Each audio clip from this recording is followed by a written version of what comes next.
오늘 요한복음 21장 15절에서 17절 말씀을 가지고 네가 나를 사랑하느냐라는 제목으로 같이 하나님의 말씀을 나누고자 합니다. 많은 사람들이 절망과 고통 가운데 인생을 살아갑니다.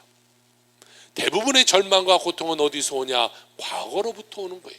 과거의 문제, 과거의 어려움, 그런 것을 가지고 오늘의 삶을, 힘들게 삶을 살아가고 있어요. 그러다 보니요, 나중에 나이가 드셔서 치매에 걸려도 그 내가 가장 어려웠던 시간, 가장 문제였던 시간에 빠져서 인생을 살아가게 돼요. 또한 그런 어려움 가운데 정신병이 찾아와서 평생을 어려움 속에서 인생을 살아가기도 합니다. 이런 대부분의 상처, 고통, 정신병은 사람들과의 관계에서부터 오는 거예요. 어떤 사람에게서 와요? 가장 친한 사람, 가장 가까운 사람, 내가 믿고 의지했던 그 사람이 배신함으로 말미암아 나에게 고통과 상처가 오는 거예요. 별로 나하고 상관없는 사람이 배신하는 것은 별로 나에게 타격을 주지 못해요. 그런데 내 가족이, 또 나와 가장 친한 친구가 나를 배신한다면 얼마나 마음의 상처가 되겠어요. 그런데요, 성경에 보니까 예수님을 가장 가까이 했던 이 수제자 베드로가 오늘 예수님을 배신하고 있어요. 그는 예수님의 신뢰와 사랑을 한 몸에 받았던 자예요. 예수님이 믿음이 좋다고 말했던 사람이에요. 가장 예수님이 늘 함께 다녔던 그러한 제자예요. 그런데 그 제자가 예수님을 배신합니다. 이 배신의 고통은 예수님에게 가장 강력하게 다가왔을지도 모르겠어요. 그는 대제사장 가야바의 뜰에서 예수님을 3번이나 모른다고 부인합니다. 주님을 배신했다라는 그 죄책감에 시달리고 있는 그 베드로. 그런데 후에 보니까 예수님이 그 베드로를 찾아가셔서 무조건 품고 무조건 사랑으로 그를 대하고 있는 모습을 오늘 성경에서 우리는 보게 됩니다. 예수님은요, 그에게 네가 왜 나를 배신했냐, 내가 너한테 얼만큼 해줬는데, 이런 것을 말하지 않아요. 딱 한 가지 질문합니다. 네가 나를 사랑하느냐? 네가 나를 사랑하느냐? 이것을 3번 베드로에게 되묻게 됩니다. 오늘 우리에게도 주님이 묻고 계십니다. 네가 나를 사랑하느냐? 사랑은 위대한 힘을 갖고 있습니다. 사랑은 모든 마음의 상처와 아픔을 다 치료할 수 있는 능력을 갖고 있습니다. 우리 마음 가운데 기쁨과 평안을 가져다 주게 되는 것입니다. 오늘 이 사랑의 마음이 여러분들에게 가득가득 임해서 모든 문제, 어려움 이겨내기를 주의 이름으로 축원합니다. 아멘. 첫 번째로 오늘 성경을 보니까요, 예수님을 배반한 수제자 베드로의 모습이 그려지고 있어요. 예수님께서 붙잡혀서 대제사장 가야바의 뜰에로 끌려가고 있습니다. 그들은 생각했어요. 예수님은 우리의 메시아가 되실 것이고 이 나라 왕이 되실 것이고, 그래서 우리는 올라가서 한 자리 차지하게 될 것이야. 그런데 예수님이요, 끌려서 대제사장 가야바의 뜰로 가고 있는 거예요. 비참한 모습으로 가고 있는 거예요. 자기들이 생각했던 그 모습과는 전혀 다른 모습으로 지금 잡혀가고 있는 것이에요. 그럴 때 베드로가요, 저 멀리서 예수님을 종종 쫓아갔어요. 그리고 이 대제사장 가야바의 집에는 윗뜰과 아랫뜰이 있었나 봐요. 아랫뜰에서 밤이니까 추워서 불을 쬐면서 이렇게 있었어요. 그런데 그 옆에 한 여종이 그를 알아보고 당신은 예수님과 함께 했던 사람이 아니냐라고 질문합니다. 마가복음 14장 66절에서 68절에 그런 내용이 기록되어져 있어요. 베드로는 아랫뜰에 있더니 대제사장의 여종 하나가 와서 베드로가 불 쬐고 있는 것을 보고 주목하여 이르되 너도 나사렛 예수와 함께 있었도다 하거늘 베드로가 부인하여 이르되 나는 내가 말하는 것이 무엇인지 알지 못하고 깨닫지도 못하겠노라 하며 앞뜰로 나갔다라고 성경은 이야기하고 있어요. 아랫뜰에서 불 쬐고 있으니까요, 이 한 대제사장의 여종이 와서 당신 예수와 함께 했던 사람 아니야? 나 예수가 무슨 소린지 몰라. 당신이 말한 말이 도대체 나는 무슨 소린지 몰라 라고 말하고 있어요. 뭐 청문회도 아니고 요즘 국감도 아니고요. 도대체 모르쇠로 지금 일관하고 있어요. 나는 모른다는 거예요. 그리고 그가요 아랫뜰에 있다가 그런 사람들이 말하니까 윗뜰로 도망갔어요. 그런데요 보면요 꼭 나를 괴롭히는 사람은 늘 따라다녀요. 그 여종이 아랫뜰에서 또 윗뜰까지 쫓아옵니다. 그리고 가서 말합니다. 당신은 예수의 도당이다. 당신은 예수와 한패다. 이렇게 말해요. 나는 절대로 모른다 부인하고 돌아서는데요 또 곁에 있는 사람이 나 당신 예수와 함께 있는 것을 봐서 예수님의 제자잖아 라고 말을 합니다. 베드로가요 3번씩이나 나는 예수와 관계없는 사람이고 예수가 누군지도 모르고 나는 예수를 알지도 못한다라고 말하면서 예수님을 부인하기 플러스 예수님을 저주하기까지 이르게 되는 것이, 그때요 닭이 꼬꼬대하고 오래요. 그때 베드로는 깨달아요. 그래, 예수님이 닭이 울기 전에 네가 나를 3번 부인한다고 했는데 내가 정말 예수님을 3번이나 부인했구나. 마태복음 26장 75절에 보니까 이에 베드로가 예수의 말씀에 닭 울기 전에 네가 3번 나를 부인하리라 하심이 생각나서 밖에 나가서 심히 통곡하니라. 그때 깨달은 거야. 내가 예수님께 죄졌구나. 예수님이 네가 나를 배신할 것이라고 말했고 예수님 절대 다른 사람은 그럴지라도 나는 예수님 배반하지 않겠다라고 그렇게 강력하게 말했던 내가 예수님을 3번이나 부인하고 나는 예수님을 조롱하고 예수님을 저주했구나. 펑펑 울면서 그가 예수님께 회개하기 시작하는 거예요. 베드로는요 다른 그 누구보다도 예수님의 사랑을 많이 받았던 수제자입니다. 주님은 늘 그를 가까이 두시고 늘 신임하시고 그에게 많은 일을 맡기셨어요. 그런데 베드로는 자신의 목숨이 위험해지니까 예수님을 3번이나 모른다라고 지금 부인하고 있는 거예요. 우리는 생각해요. 베드로 그 사람 못 쓸 사람이야. 예수님이 그에게 어떻게 해줬는데 예수님을 배반할 수가 있어. 베드로 나쁜 사람이야. 여러분, 우리의 모습은 어떤 모습인가요? 우리는 예수님을 배반하면서 인생을 살고 있지는 않습니까? 베드로의 모습과 우리의 모습은 똑같은 모습 아닙니까? 목사님, 저는 예수님 저주한 적 없는데요, 예수 모른다고 한 적 없는데요. 여러분, 우리가 예수를 믿고 나서 하나님의 자녀라고 말하면서 때때로 믿지 않는 사람과 어울려 지냅니다. 그러면서 내가 교회 다니는 것이 좀 창피할 때도 있고, 또 때로는 그 사람들과의 관계, 나의 사업적인 관계 때문에 교회를 소홀하게 한 적도 있고, 또 내가 손해보는 일이 있으면 수시로 예수님을 멀어졌던 나의 모습들. 여러분, 오늘 우리의 모습들이 예수님을 배반하고 있는 모습이 아닌가 생각해 봐야 돼요. 한 가지만을 드려봅시다. 여러분이 어디 가서 식당에서 우리 식사를 한다고 생각해 봅시다. 식당 가서 식사하는데 여러분 간절히 기도하고 식사하고 계시는 분이 과연 몇 명이나 되세요? 어릴 때 다 배운 거예요. 적어도 밥 먹을 때 3번은 기도해야 되는데 그것마저도 여러분 하고 계시냐는 거예요. 목사님, 사람들이 쳐다보는데요, 창피한데요 하더라도 그냥 눈만 감고 입만 뻥긋뻥긋 하면서 그냥 얼른 끝내버리든지. 정말 소리내면서 하나님, 오늘도 우리에게 이렇게 일용한 양식을 주셔서 감사합니다, 소리내면서 기도한 사람이 과연 몇 명이나 있을까? 아이들만의 문제일까요? 우리 어른들도 마찬가지 아닐까요? 그런 모습 하나하나가 예수님을 배반하고 있는 우리의 모습이 아닐까요? 다른 사람이 나를 이렇게 쳐다보면 어쩔까? 그거 시선 하나 때문에도 오늘 우리는 예수님을 배반하고 있는지도 모르겠어요. 그런데 큰 문제가 다가오고 목숨이 위태로운데 우리가 예수님 배반하지 않을 자신이 있어요? 누군가 총을 겨누면서 당신 예수 믿는다고 하면 내가 죽일 거야 라고 말하면 나 예수님 모른다고 하지 않겠어요? 나 그때 나는 예수 믿습니다, 차라리 죽이십시오라고 말할 수 있는 사람이 과연 몇 명이나 될까? 그러면 오늘 베드로를 우리가 욕하고 있지만 그 베드로가 오늘 나의 모습일지도 모르겠다라는 것이죠. 주님 뜻대로 살지 않는 것, 여러분, 이것이 예수님 배반하는 거예요. 뭐 엄청나게 하는 것이 배반이 아니에요. 내가 말씀대로 살지 않는 것, 이것이 주님 배반하는 거예요.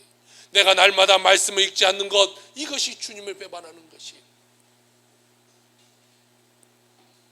적당히 죄와 타협하고요, 그냥 인생 가운데 적당히 세상 사람들과 비슷하게 적당히 이것이 주님을 배반하는 우리의 모습 되는 거예요. 우리는 이러한 모습을 주님 앞에 철저하게 회개하고 오직 믿음으로만 살아가는 주의 자녀가 되어야 될 줄로 믿습니다. 두 번째로 오늘 성경은 우리에게 말씀하고 있기를 예수님의 용서와 이 베드로의 회복에 대해서 말씀해주고 있어요. 베드로는 예수님을 3번이나 모른다고 부인해요. 그런데 예수님을 돌아가신 십자가에 달려 돌아가신 지 3일 만에 부활하시고 그 부활의 주님을 예수님의 부활의 날 저녁에 베드로가 만납니다. 여러분, 그러면 베드로는 어떤 삶을 살아야겠어요? 내가 예수님을 부인했어. 그리고 내가 회개했어요. 그런데 예수님이 부활하셔서 그 부활하신 날 나를 찾아오셨어요. 그러면 예수님, 내가 이제는 예수님 뜻대로 살겠습니다. 나 이제는 예수님 배반하지 않겠습니다. 예수님 말씀대로 내가 세상에 예수님을 전하며 살겠습니다 라고 하면서 인생을 살아가야지 않겠어요? 그런데 베드로의 모습을 우리가 잘 알고 있지 않습니까? 그는요, 저 멀리 예루살렘을 떠나 갈릴리로 가서 다시 어부의 생활로 돌아가 버려요. 아니, 도대체 어떻게 그럴 수 있을까? 어떻게 예수님을 다시 만나고도 그럴 수 있을까? 그런데요, 중요한 것은 예수님이 그 먼 곳까지 예수님이 다시 그를 찾아왔다라는 것이, 그리고 그를 위로하시고 그를 용서해 주셨다는 것이. 그가 베드로가 다시 도망간 곳이 어디냐면요, 갈릴리라는 호수입니다. 이 갈릴리 호수는 이렇게 생겼어요. 둘레가 53km, 위에서 아래까지 가장 먼 거리가 21km, 옆으로가 12km, 가장 깊은 곳이 50m가 됩니다. 그러니까요, 당시의 사람들은 이곳을 바다다라고 불렀어요. 이 갈릴리 호수, 이곳은 중간이 깊다 보니까요, 우리가 잘 알다시피 이 어부들이 그물질을 하는데 깊은 곳에 가서, 가운데 가서는요 그물질을 할 수가 없어요. 해봐야 공중에서 이렇게 그물이 떴다가 그냥 건져지기 때문에 고기를 잡지 못해요.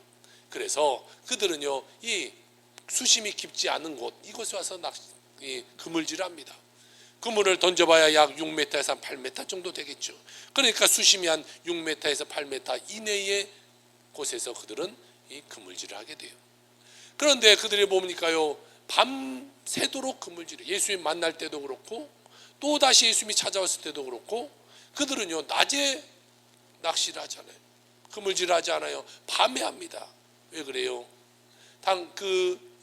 이스라엘은요 해가 너무 세잖아요. 그러다 보니까 수심이 낮은 곳에는 수온이 빨리 올라갈 수밖에 없어요. 그러다 보니까 물고기가 너무 더워서 거기를 벗어나서 낮 시간 동안에 깊은 곳에 가 있습니다. 그리고 밤이 되면 수온이 시원해지기 때문에 그때서야 물고기들이 이 연안으로 나와서 그때 이 그물질을 하고 그때 고기를 잡게 되는 거예요. 그때 베드로가 잡았던 고기가 뭐냐 한번 봅시다. 이 베드로 고기라는 것이죠. 이 갈릴리에는 지금도 3가지의 고기가 제일 잘 잡힌다는데, 거기가 가장 많은 고기가 바로 이 베드로 고기, 학명은 틸라피아, 블랙 틸라피아 이렇게 불러요. 이 고기를 베드로가 밤새도록 그물질에서 잡으려고 했어요. 그런데 그날 밤 아무리 그물을 내리고 올리고 그물을 내리고 올리고 반복을 해도요 고기를 한 마리 잡지 못하는 거예요. 여러분 생각해 보세요. 낚시 바늘 하나에 지렁이 끼우고 기다려서 밤새도록 못 잡는 건 있을 수 있는 일이에요. 그런데 그물을, 투망을 던져서 고기를 못 잡는다, 이건 말이 안 돼요. 저도 어렸을 때 투망을 해봤어요. 잘 던져서 동그랗게 잘 날아가지는 못했어도 삐뚤어지게 날아가도 눈먼 고기라도 꼭 잡혀요. 이상한 고기라도 잡혀요. 거기 있는 고기 잡혀요. 그런데 이들은 어렸을 때부터 투망질 했으니까 얼마나 투망을 잘하겠어요. 그런데도 한 마리도 못 잡는 거예요. 그런데 저 멀리에서 한 소리가 들립니다. 얘들아, 너희들 고기 많이 잡았냐? 그들은 그 말하는 사람이 누군지도 몰랐어요. 아니요, 우리는 한 마리도 잡지 못했습니다. 그러면 오른편에 그물을 한번 던져봐라.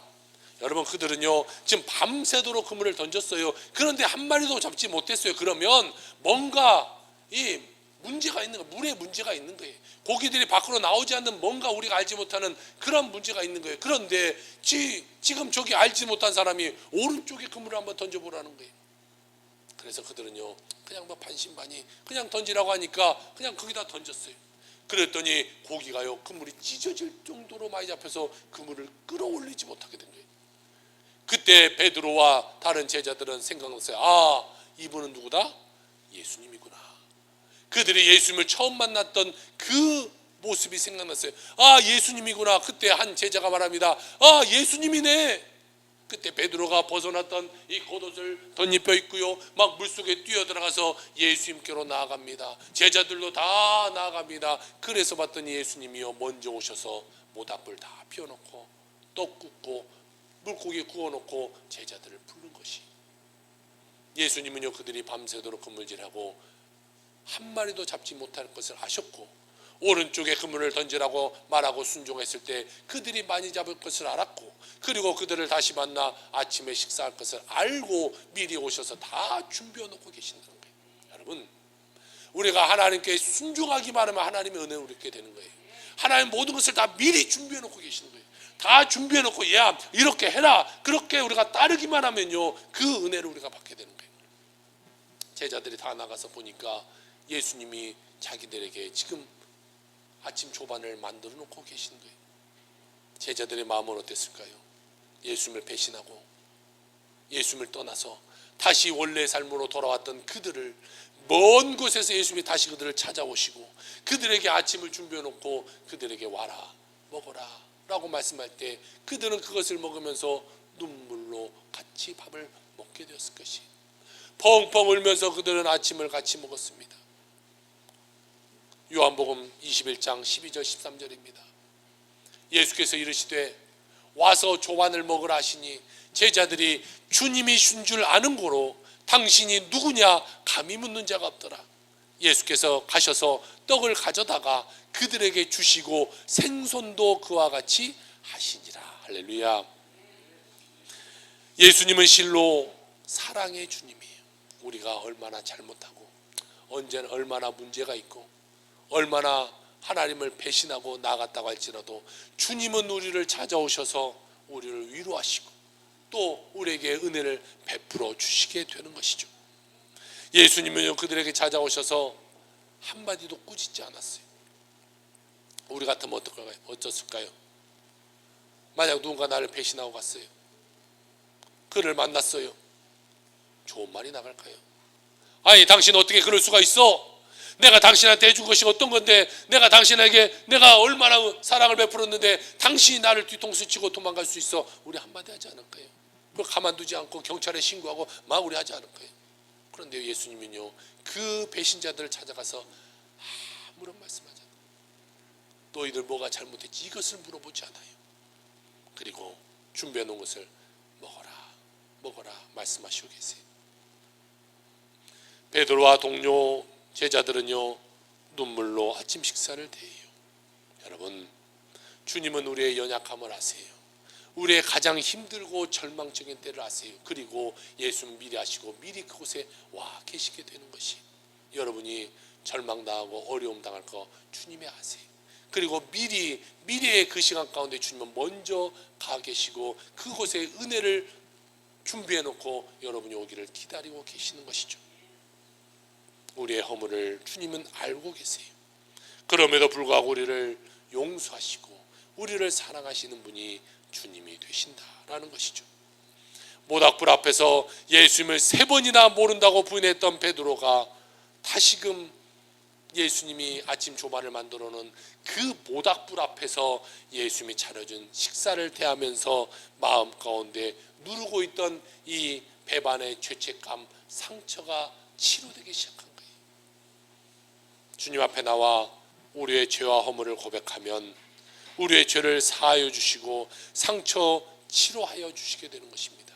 사랑하는 성도 여러분, 오직 주님께 나아가 모든 어려운 모든 문제 치료받고 은혜 가운데 살아가는 여러분의 삶이 다 되시기를 주의 이름으로 축원합니다.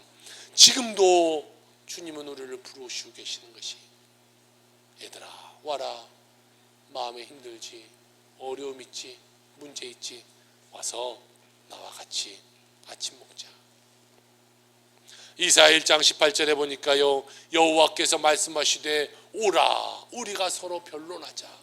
너희의 죄가 주홍 같을지라도 눈과 같이 이어질 것이요 진홍같이 붉을지라도 양털같이 희게 되리라. 네가 얼마나 많은 죄를 졌다고 할지라도 상관없어, 내가 너를 깨끗하게 해줄게. 주님이 오늘 우리를 부르고 계시는 것이, 여러분 오늘 여러분의 모든 삶을 주님 앞에 내놓기를 주의 이름으로 축복합니다. 그리고 여러분의 모든 죄악의 마음이 양털같이 하얘지기를 주의 이름으로 축복합니다. 우리가 주 앞에 나와 죄를 회개하기만 하면 주님은 용서하여 주시옵시고, 주님 우리를 품어주시고 안아주시고 용서하시고 체험하는, 상처 입은 우리 모두를 사랑하시고 용서하는 그 주님의 마음을 우리가 깨달아 알아야 되는 거예요. 그리고 그 용서함을 받는 우리가 되게 주의 이름으로 축복합니다. 세 번째로 성경은 말하고 있기를 사명을 주시는 예수님에 대해서 말씀하고 있어요. 자, 그 식사를 다 마쳤어요. 그리고 예수님이 베드로에게 이제 3번 똑같은 질문을 물어봅니다. 네가 나를 사랑하느냐? 네가 나를 사랑하느냐? 네가 나를 사랑하느냐? 요한복음 21장 15절입니다. 그들이 조밥 먹은 후에 예수께서 시몬 베드로에게 이르시되 요한의 아들 시몬아, 네가 이 사람들보다 나를 더 사랑하느냐 하시니 이르되 주님 그러하나이다. 내가 주님을 사랑하는 줄 주님께서 아시나이다. 이르시되 내 어린 양을 먹이라 하시고 라고 말씀하고 있어요. 오늘 주님이 우리에게 물으십니다. 다른 사람을 사랑하는 것보다 네가 나를 사랑하느냐? 이 세상에 그 무엇보다도 네가 나를 사랑하느냐? 네 가진 그 무엇보다도 너의 물질, 너의 가족, 너의 명예, 너의 권세, 네 자신보다도 나를 사랑하느냐? 주님이 오늘 물어보고 계십니다. 이 물음 앞에 주님, 그렇습니다. 내가 주님을 사랑합니다. 그 무엇보다도 주님을 사랑합니다 라고 고백할 수 있기를 주의 이름으로 축복합니다. 주님을 사랑하고 주님을 사랑한다고 고백하는 베드로에게 주님이 사명을 맡기세요. 내 어린 양을 먹여라. 배신자였던 그 베드로에게 다시 한번 예수님을 사랑하냐 물으시고, 다시 한번 예수님은 그 양을 먹이라 라고 말씀하고 있는 것이죠. 그리고 또 다시 물어봅니다. 요한복음 21장 16절 17절입니다. 두 번째로 이르시되 요한의 아들 시몬아, 네가 나를 사랑하느냐 하시니 이르되 주님 그러하나이다. 내가 주님 사랑하는 줄 주님께서 아시나이다. 이르시되 내 양을 치라 하시고, 세 번째 이르시되 요한의 아들 시몬아, 네가 나를 사랑하느냐 하시니, 주께서 세 번째 네가 나를 사랑하느냐 하심으로 베드로가 근심하여 이르되 주님 모든 것을 아시오매 내가 주님을 사랑하는 줄 주님께서 아시나이다. 예수께서 이르시되 내 양을 먹이라 라고 말씀하고 계세요. 여러분, 주님의 관심은 오직 우리입니다. 오직 여러분이. 주님은 오직 여러분에게 관심을 갖고 있어요. 여러분이 어떤 문제가 있는가, 어떤 어려움이 있는가, 어떤 마음의 상처를 받고 있는가, 그리고 주님은 그것을 해결해 주시는 분이시라는 것이. 그래서 주님은 베드로에게 뭐라고 말합니까? 내 백성을 잘 섬겨라, 사랑으로 돌봐라. 이것을 예수님은 내 양을 치라, 내 양을 먹이라, 이렇게 말씀하고 있는 것이. 우리가 예수님 잘 믿고 성령 충만 받아서 말씀에 굳건히 서고 믿음이 자라나서 주님이 기뻐하시는 성숙한 그리스도인이 될 때에 주님이 우리의 모습을 보면서 기뻐 받으시게 되는 것입니다. 오직 여러분 모두가 성숙한 그리스도인들 다 되어서 주님을 기쁘게 해드리는 여러분의 삶이 되기를 주의 이름으로 축복합니다. 이 원불교 스님이었다가요 성령 받고 선교사가 된 이민교라는 이 선교사입니다. 이분이 이런 책을 썼어요. 복음에 빚진 사람. 그는 뿌리 깊은 원불교 가정에서 태어나요. 그리고 원불교를 믿고 쭉 자라났어요. 그리고 이제 원불교 스님이 됐어요. 이에게는 꿈이 있었습니다. 나는 고아와 장애인을 돌봐야겠다. 아주 좋은 꿈을 꾸고 있었어요. 이분의 누님이 있었는데 이 누님도 원불교 교우입니다. 우리말로 하면은 교역자입니다. 교역자.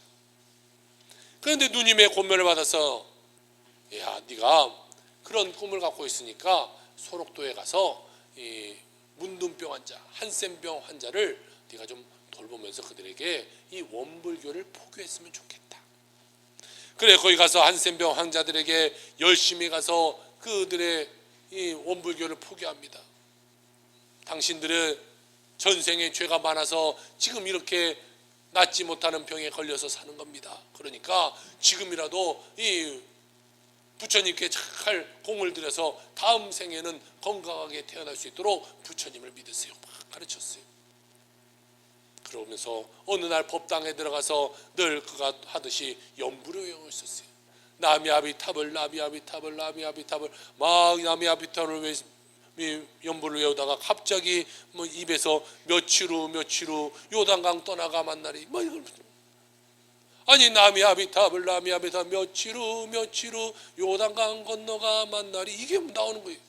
아니 얼마나 놀랬겠어요. 스님이 갑자기 며칠 후 찬송을 하고 있으니까요. 아마 장례식에 가서요 다른 기독교인들이 찬송하는 것을 아마 듣지 않았을까 싶어요. 그런 생각에서 우리가 장례식 가서도 크게 찬송해야겠구나. 이왕이 뭐 옆에 막 스님들 듣고 뭐 다른 종교 와서 듣다가 그들이 언제 성령 받을지 모르니까 막 우리 뭐 찬양 크게 했구나.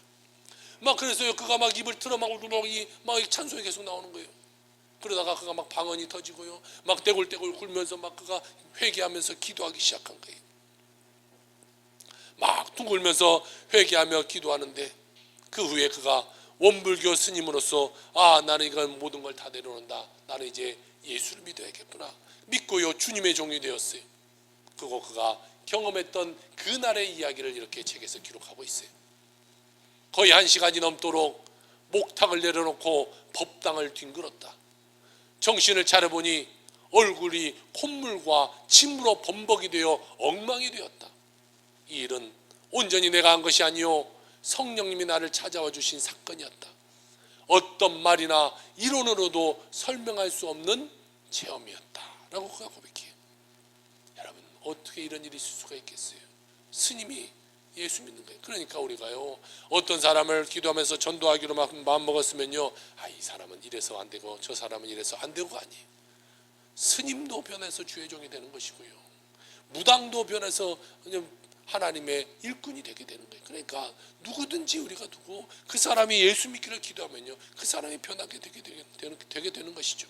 그들이 사실 그가 이렇게 변했기까지는요 뒤에 배경이 있었는데 그가 이 한센병 환자를 돌보러 소록도에 가서 그가 부처를 가르쳤어요. 부처를 믿어라 부처를 믿어라.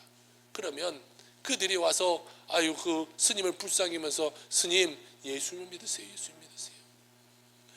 당신은 전생에 많은 죄를 져서 이렇게 지금 아픔 가운데 살아갑니다. 아니요 예수님을 믿었더니 이 아픔도 우리가 낫습니다. 그러니까 스님도 예수 믿으세요. 아니 그 사람은 그 어려운 사람을 돌보러 가서 이 원불교를 전하러 갔는데요 그 아픈 사람들이 도리어 이 스님한테 예수를 믿으라고 예수 믿으면 좋은 일이 생긴다고 그렇게 막 가르치고 있는 거예요. 스님이 이 부처를 가르치는 것이 너무 불쌍하다고 그들이 뒤에서 늘 기도했던 것이 하나님 저 스님이 예수 믿게 해주세요. 예수 믿게 해주세요. 그러니까요 목탁 두르면서 남야부를 하다가 막 며칠 후가 막 튀어나오게 되는 거 아니겠어요. 그를 위해 기도해 준 사람이 있기 때문에 성령의 불이 떨어지고 예수를 영접하게 되고 그가 하나님의 종이 되어서요 선교사로 파송되어서 카자흐스탄 그는 처음부터 이 고아와 장애인을 위해서 사역하고 싶다는 마음을 갖고 있었기 때문에 카자흐스탄에 가서 이 농아인들을 데리고 축구 국가대표를 이렇게 했었어요. 그래서 이 아시아 대회 나가서 막 이 국제 대회 나가서도 막 우승하고 막 이렇게 됐어요. 지금은 뭐하냐, 북한 농아 축구 국가대표를 지금 맡고 있어요. 감독을 맡고 있어요. 그러면서 그가 지금 이 통일을 위해서 또 북한의 이 복음을 위해서 지금 애쓰고 수고하고 있다는 것이죠. 여러분, 하나님이 원하시면요, 원불교 스님도 변화시키는 거예요. 하나님이 쓰시길 원하면요, 그를 변화시켜서 선교사로 보내게 되게 되는 것이에요. 주님은 오늘 우리에게 다시 한번 묻습니다. 네가 나를 사랑하느냐? 세상의 그 어떤 것보다도 나를 사랑하느냐? 오늘 우리는 그 질문에 대답할 수 있어야 될 것입니다. 한 주간 살면서 여러분의 삶을 한번 돌아보시면서 매일매일 주님의 그 질문에 대답하며 살아가는 한 주가 되길 주의 이름으로 축원합니다. 한번 기도합시다.